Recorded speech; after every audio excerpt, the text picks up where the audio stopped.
Châm Long TV mến chào quý cô chú anh chị và các bạn. Hiện tại thì Châm Long TV đang có mặt tại chùa Chầm Pa, xã Thuận Hòa, thành phố Cần Thơ. Ngày hôm nay ngày 18 tháng 10 năm 2025, chùa Chầm Pa sẽ diễn ra lễ dân Ikathina. Và để biết bầu không khí lễ dân Ikathina tại chùa Chầm Pa như thế nào thì mời quý cô chú anh chị và các bạn cùng theo dõi tiếp cùng với Châm Long TV.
thành phố hả? Và thầy mà cha cặp thanh Trên anh đâu hàng nước ở đâu bắt cái mũi. Tôi mỏ lại lên mũi rồi trên anh. Đi cùng ấy.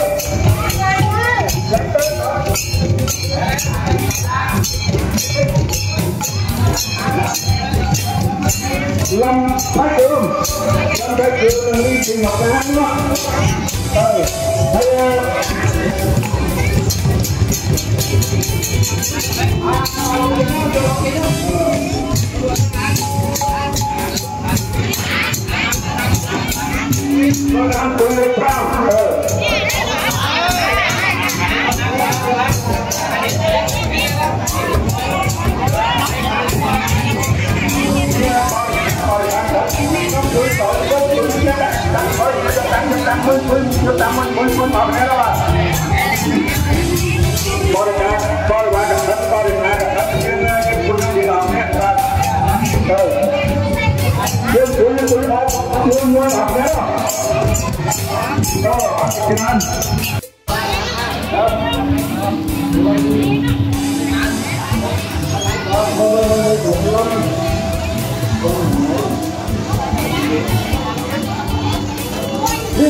Nó thành thú hả?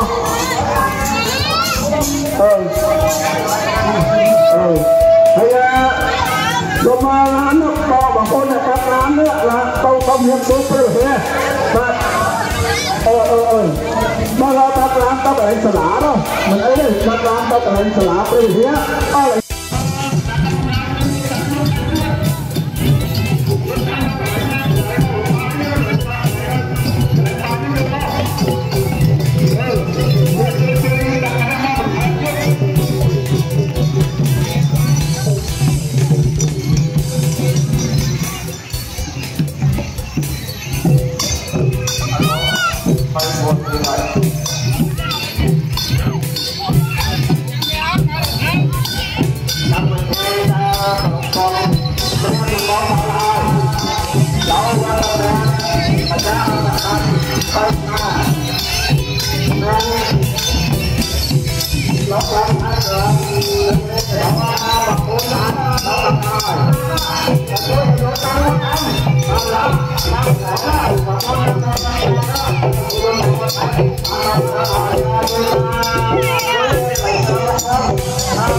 Rồi này. mình ra cả thân đó cái gì mình ra cả thân đó này là ba đi bán cả thân mình nên cho tôi được rồi tôi gạt cái đó anh ấy cái ông bây giờ cái cả thân tôi ai ba đi bán cả thân ai nãy vô mắt nhá ai vô mắt nhá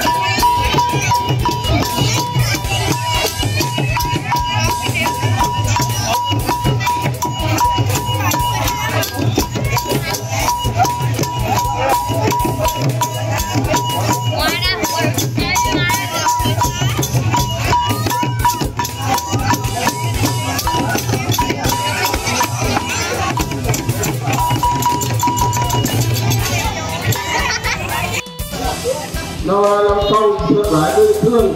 nó thuốc thâu chưa lúc đẹp tí đó là làm sâu là đi cùng đàn như là lâm đầu lên nó còn làm cả thành nó thuốc thâu chọn món nó mua kia hay làm sâu cái thương nó thuốc thâu nó khi thân chọn món ấy là đặt cái gì cho nó kia nó thân chết còn như là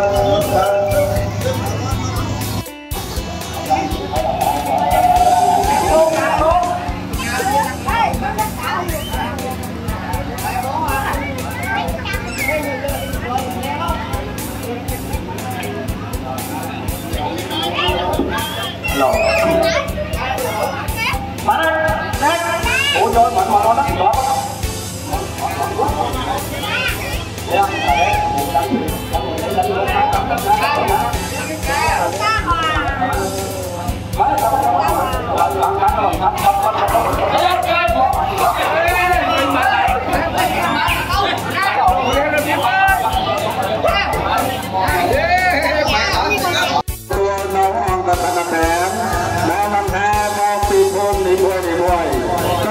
แต่ละอันนี้ยังประมาณเคยผ่ามโนยังนั่งตามควบจมกระเด็นเราทางลบวัดอาบรับเป็ดเปรี้ยวแห่อาเทให้ก็สัญญาแท้ตาแมนประกอบเป็นนี้ก็ลอยประยมัดยังทางเคยอัมพีแหบเลยกาผมเป็นคนตัวเก่าหลวงพ่อพุทธบริษัทหนึ่งจนรวมเกียรติยังแมนไปเตะดีใครอายังรักษาเนาตำเนียมตำนอบประไปในย้อนอ้อยเจ้ายุกอังกธนาเตียนอังกธนาเตียนนี่เจ้าอังกธนาเตียนสามัคคีดำไปเวประเด็นดาวเทคกสังได้คล่องจำประวัติศาสตร์อะไรเนี่ยไปแพ้เดียวหมดจำตาวันนักอันนี่ของทางเอาใจแค่เย็บจมพุทธบริษัทเป็นอ่อนเกี่ยเนื้อเอื้อตัวพระพุทธศาสนาเกี่ยเนื้อเอื้อคำตามเราก็ประพอประไปในพระพุทธศาสนานำไปอ้อยพระพุทธศาสนารุ่งเรืองจำราดอกเต้าตรามพรพระประธานุหรืออาศัยเอาเลอพุทธบริษัทบังมาดังท่ายังเกี่ยเนื้อกันเราพระพุทธศาสนายังเกี่ยเนื้อกรบพระพักตามแต่เปลี่ยนพระเอาดอกแต่การมาฟังตบเกี่ยวอาจารย์ได้พระองค์ทรงประกาศข้าสักมาเราบอกตถาคตต่อไปตถาคตประเด็นเป็นต้องหายกันหน่อย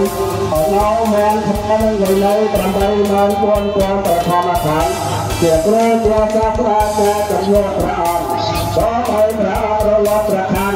โดยการเสด็จอารมณ์สักบัดเราไปลดประชมยานนากระดาษจับผลตาพุทธวาเกิดแต่เรียนพระเราเราบอกพระองค์ถ้าจอบกำลังจะเอามาโดนในพุทธบริษัทแต่ออกเลยโดยตั้งใจเอาใจท่าเชื่อเนื้อต่อกันในพระพุทธศาสนาประกอบต่ออาสาโตมโนใจเจตนาเจตนาบ้านแล้วต้องเรากำลังใจจับเล่นโจรวมหาหอมออกกำลังย่างตกเล็กตกไกลตามตอนลูกไผ่หายโดยชนะหาย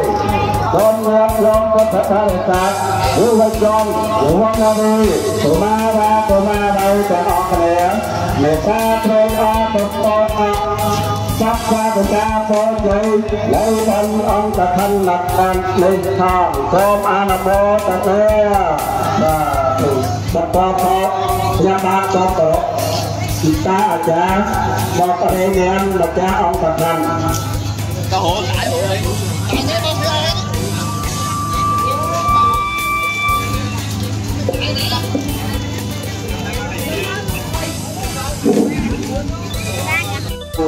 Được một số chuyện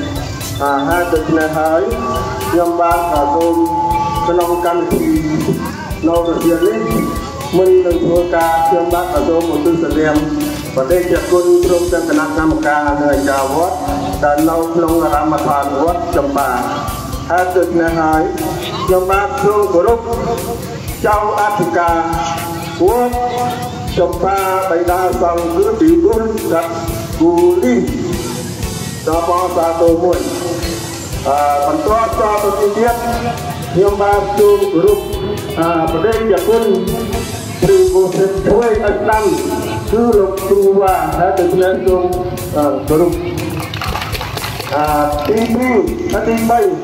nhưng mà chung untuk sediam trong Afrika vua dan lo peran thành kerajaan đã được lên chung bantuan penelitian yang masuk grup nomor jadwal produksi suai, bantuan penelitian yang masuk kena kamakan, pakai kena kamakan, kemudian lom beriman mau menimban mau, kehalu pakai dan ujian ini. Bantuan penelitian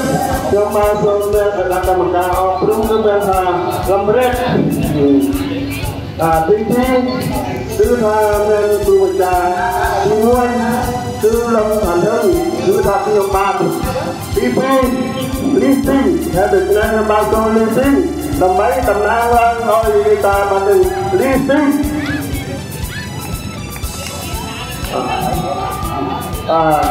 pun bentuk kami yang masuk berubah baik dulu tahun ada jelas jadi semua satu bentuk yang masuk sebab pun satu dan pun pada saat dengan itu memperluas dan ada akan ada perkara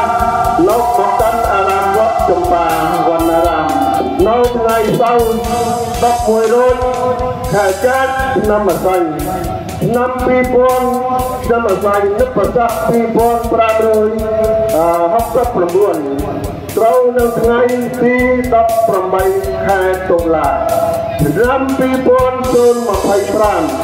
đập bay kia pran bắt pran bất theo người nhất đồ con phải làm sao tốt ca pra ong quang chăn và ta trong lúc bay khai và ban cho tuôn ông là khăn là tiền nâng an thì xong đẹp để các bạn con ông vào cả chắc tăng pi ngày một luôn khai sách dan ngày đọc ràng cát khai cả đất ria bên mùi thay và buồn ngày vót thì muôi thôi ban tay mùi ngày ba mình đâu trong ca kinh tế mình ai chưa làm cả căn bản phần tayประเภทไตรใจวางจะธรรมดาแต่ขั้นละเตียนเกี่ยวเป็นพิสัยบ้านอาดิสองปีจำแนกเรียกแต่ตัวอาดิสองบ้านตรังเรียกตัวอาดิสองบ้านตรังเรื่องจักบ้านอยู่พุ่มบ้านต่อไปมนุษย์หรือเทวดาดาราพัฒน์เอาเรื่องหนึ่งเรื่องน้องอาบุษาโดยที่นั้นพุทธบริษัทเลี้ยงสัพเพบางกอตาเอาแต่ทันออมนึกปากกาดำให้ดูหมอกกันพวกจงตาวันนารามประเทศประสังคณะกรรมการรวมถึงพุทธบริษัทจำนวัดจำปาวันนารามดำไปยังสเปียบ่มเป็นโนปัปปะเจตนามันจะเป็นจนาได้สมัยดำบันก่อนโดนเดียออนโลกเรียลงใจพุทธบริษัทแต่งจับตัวตึงแต่บ้วนหมอกตัวรุ่นนี่เกี่ยวพิธียุดจุ่มน้องเป็นตัวเดียวจุ่มออกตาโตนะสอง នឹងពុទ្ធបរិស័ទយើងឈរមានរបៀបរៀបរយហើយកម្មវិធីដែលគោរពត្រង់ចាប់ផ្ដើម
លំភីតលែនព្រោះពេលបាត់ពីដានៅភូមិភឿនគឺទី3អង្គធនវិញបាក់លឹមព្រោះពេលលីភីលៀងនៅភូមិភឿនអាទី4លំបាល់ថានទីតាហ៊ឿននិងដៅទីនេះនៅភូមិភ្លុកធំទី5 vườn dân hẳn lý thủy ngọc lan đồng nang ở châu Africa vườn tư cửu đún lo tỉ bà lâu phun phun thông đi from mục vui lý kê lý thủy lần fromจากบัตติดาlâu phun phun thông đi from ti lâm sông từ đặc hương thật thủy lần cứ ba cây lâu phun phun thông đi from mây Lý Văn Hải Trương Thị Ngọc Sinh Trương Thị Sinh Đồng Nang ở bên vùng cái đây Tứ Tuyết Thông Tí Bằng Buôn Thật Lương Lý Thị Kim Liên Đồng Nang ở bên Tứ Lâu Thằng Lách Quốc Tuyết Thông Thái Tuyết Nhà Hải Dạ năm đàn bay chuông bắn ta hãy tu sơ năm cho thành khói dạ chuông dọn ca đợi hay là nhớ chuông người mình được người mình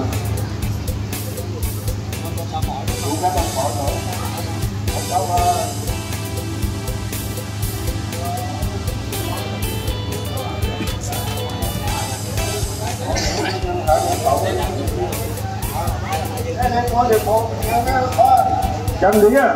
riêng muối về nát cái môi thì bốn á riêng muối hàng bốn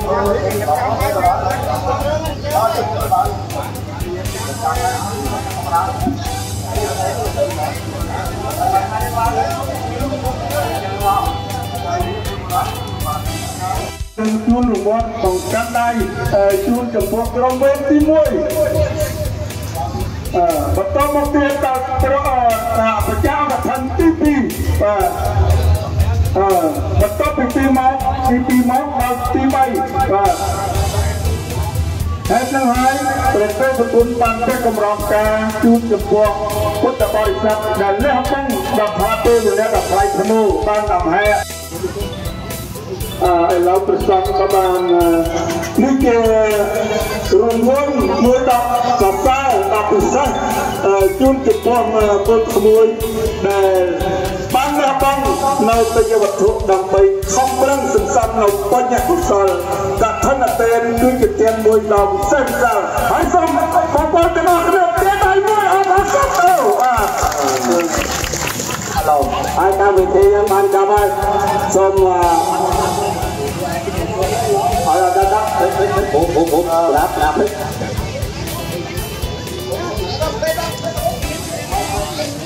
chung bọn đảo ra luôn chút mà bác khách qua buôn đấy trên việc đảo ăn buôn việc đảo ăn trên đảo ơi cho tất cả nó một chút hay nấu sa tô là chặt mấy mua như đó muối chi mấy sa tô ở cái máy camera đi cho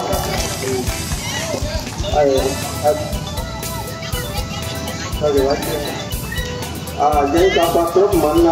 được quân cho tất cả một tin tình lệ làm bây cho tất cả lên nó cho hết đây trong việc là nó của cha kia anh mẹ nó có lỗi nó để chụp quân nấu rón cha anh nó bê ra không phải hòm qua tầm em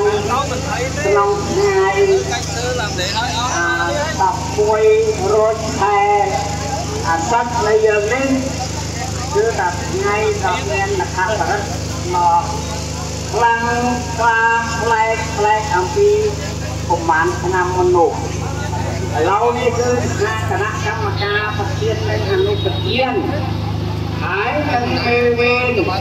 mà chân chẳng có bàn chắc kênh riêng tâm quanh tâm sai ông là thân là tiền ý cứ thả bàn play trong quân nổ lâu lên thân gặp hết riêng gặp hết đóព្រះអរុណក៏បានអល់ទៅតាមរស្មីបជាដល់ក្នុងគុំអរតីរបស់សត្វទាំងឡាយអបអរសាទរចំពោះដែលអង្គធនធានបវៈវត្តចម្បាដែលមាន มีอาเทียนกันทันนั้นตามสมควรหายมาเปลี่ยนอารมณ์เนปาพระอังมันจับเรากรอบเรียกมันติดหายมีโอเชียไปเชียไปจุ่มนักโกนเกียรติโกนพาพาซาโตแล้วก็เป็นอาการตะเกียนหรือว่าอาคนตะบอนจัดแม่ตะเกียนเนี่ยปลาประจักษ์สมัยนำคนแกงสมบูรณ์นี่นี่คือหาแต่อ้อยเฮ้ยหาสเปียกปรีเรียนจีตาคนตะบอนจัดความเงียบสเปียกเป็นยมยินฮักโรเชียซาโต้ยมป้องแต่ทางตะเกียนปลาบอกปุ๊บตั้งแห่จุกน้องอาวางวัดจะปลาเยอะแบบนี้ปลาเฮ้ยห่าจะเทียบต่อเทียบต่อหล่อเฮ้ยยืนตาของมุกรีเรียนกล้าไปต้องเมียนปัวจะปลอกเพียเมียนอังกฤษตะเกียนเมียนอังกฤษจะมีสัญญาอย่างนี้เป็นเจ้าเล่าการมาเรียนสมัยบอลเรือต่อพอมอาซาโตจะปลอกจีตาพุทธบริษัทเราเจอวัวเจอยี่บ้านเพื่อนหาสบายจะยิ่งเรียนให้เรียนจะเทียบกันเทียบหาเราของพุทธศาสนาการจะสมาสัมพันธ์ปรมาครูในยืนประอังตั้งแต่ศาสนาบางบุคคลมาบุยเรียนจะเทียบเทียบปลาบางไอ้อังจะทำเทียบนกคือบุคคลรู้ไอ้ต้องหาเทียบช่วยเราเราของพุทธศาสนาทำเมตตาของพุทธศาสนาบันกองร่วงสมบูรณ์เราศาสนาบันปราปอดแปลงแต่ไอเรานี่ในตาเลยต้องเรียนเรียนแต่ตาต่อมุ่งมั่นบ้านตั้งแห่งออกยกเราว่าตัวจะปลายืนมันหายบ้านเรียบจำตั้งแต่พักจะนำเอาจากไงกับมวยลอยแผ่สัตย์เยอะที่สุดหาห้องพลังก็อาความยางไกลดีนี่คืออาสมาต่อเพียงสิ่งใดเรียกอาเสียเรียกปาระมาโรคจะได้เอาไว้เทียบต้องมันปานศึกษาไปจังสมัยจำวันอังกฤษนักเรียนจำอักลูกกระปุกตาเตาความมาทำบางตาสำรักน้องถูกตลอดรวนบานสำรักน้องออกจากแห่งแล้วนี่มา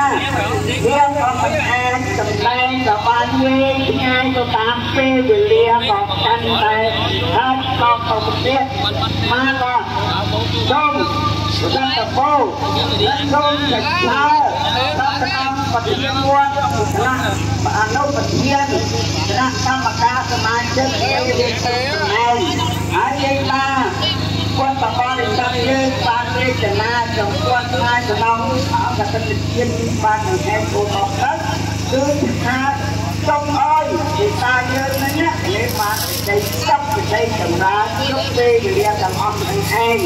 หายอ้อยใจตายเยอะและดีหน้าเข้าหน้าขับมาใจจับ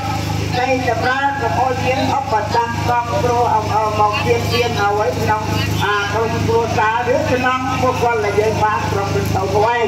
หายมากระส้มจุนโก้จะว่าพี่น้องบอกพุทธศาสนาตามประกาศซึ่งอายุโยมเนียนอายุยืนได้โปรยเสวตาวันนี้โยมเนียนโบจะบริการกับภูมิทอง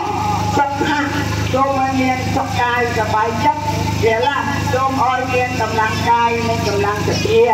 ประเทศเทียเนี่ยกับโยมอ้อยเนียนปัญญาสมาร์ทไทยกับภูมิมุดเดียวกันเย็บนุ๊ก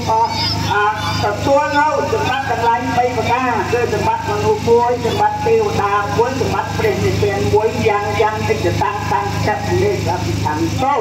บาลีตาประกาศนาครบเป็นเราก็ตีไฟกำลังตีไฟพื้นด้วยพื้นอัดพื้นหล่อมือ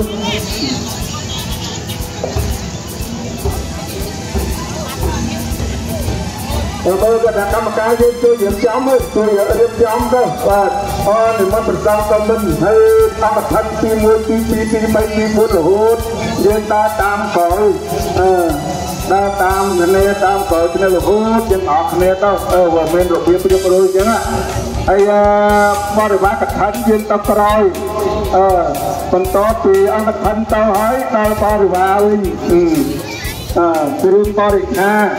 nhiêu kha rồi bao nhiêu thánh dân tao thằng cõi tiếp cho nó chú nha ba chú tao ba rồi tôi ta cái này luôn không ba chú tôi ta luôn cái nó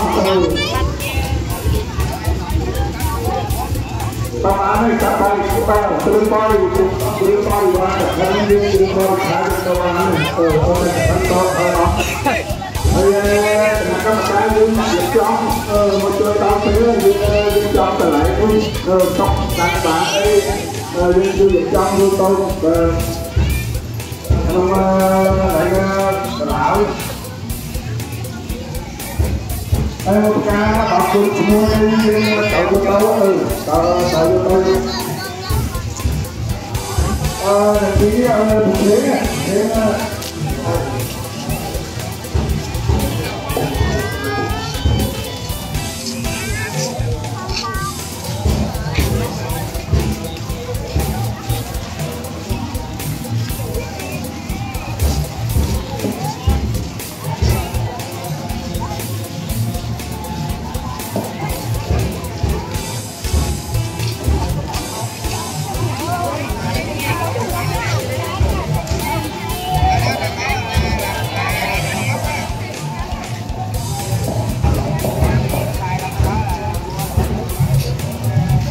subscribe cho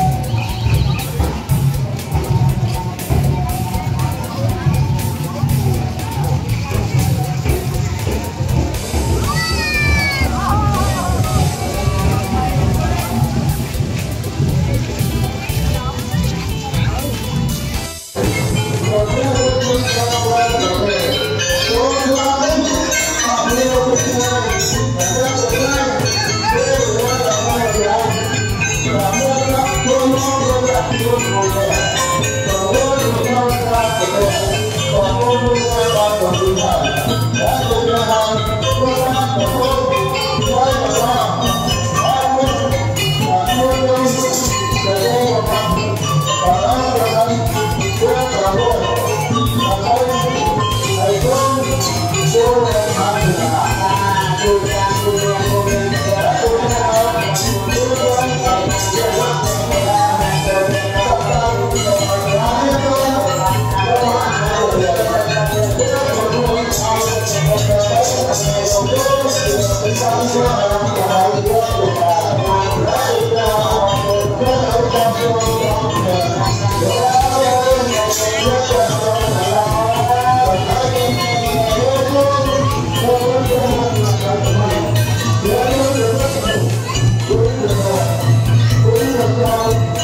Ghiền Mì Gõ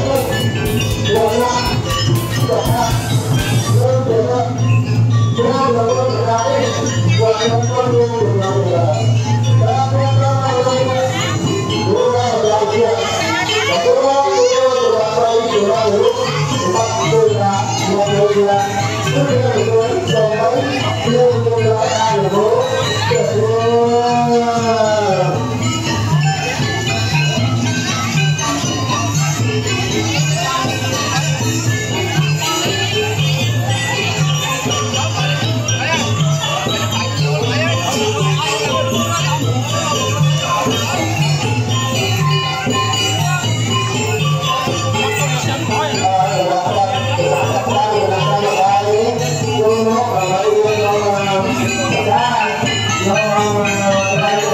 hấp dẫn.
Đến đây thì video giới thiệu về buổi lễ dân nghi Katina tại chùa Champa, xã Thuận Hòa, thành phố Cần Thơ